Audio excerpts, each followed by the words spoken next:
প্রত্যেকটা সময় অন্যায় করতে থাকি।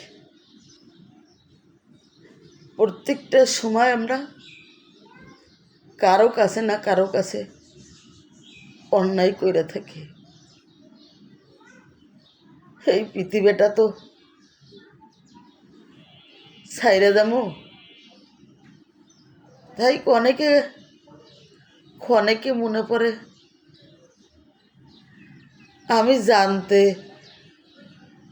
আমি অজান্তে কতজনের লাগে না ভুল করছি। তাই তো আমি ক্ষমা চাইতে শরমাই না। আমি তার মরার পরে আপনার কাছে ক্ষমা চাইতে পারবো না। আমি এই পৃথিবীর থেকে চইলা গেলে আমি আপনার কাছে কখনো মাপ চাওয়ার সময় পাবো না। তাই বলি সকল বন্ধু মাপ করে দিবেন। আমি অনেক কষ্টে ফেসবুকে আসছিলাম।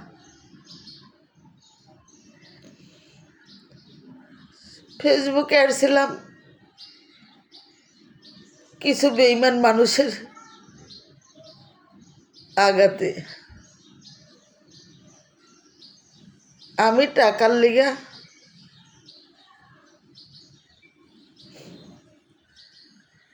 ইনকামের লিগে আসছিলাম না। আজ এমন পর্যায়ে এসে গেছি, শিশুকালে থেকে যখন একটা সন্তান মানুষ করে বাবা মা, তখন ওই সন্তানের লিগে জানি তার কলিজা ফাইটা যায়। আমারও তাই। আমি আজকে 3-4 বছর ধরে ফেসবুকে আসছি। এখন জানি তাকে ছাইরা দিতেও আমার কষ্ট হয়। তাকে আমার সন্তানের মতন 4-5টা বছর আমি পালতাছি। তাই এখন আমার তাকেও ভোলা থাকা অনেক কষ্ট হয়। একবার যদি বলি তাকে আর ধরবো না, তাকে আর ছুঁইব না, কিছুক্ষণ পরে জানি মা যেমনি সন্তানকে টাইনা কুলে লয়, আমিও তাই জানি আবার মোবাইলটা হাতে নিয়ে আবার একটা ছবি ছেড়ে দিই। তাই বলি বন্ধুরা,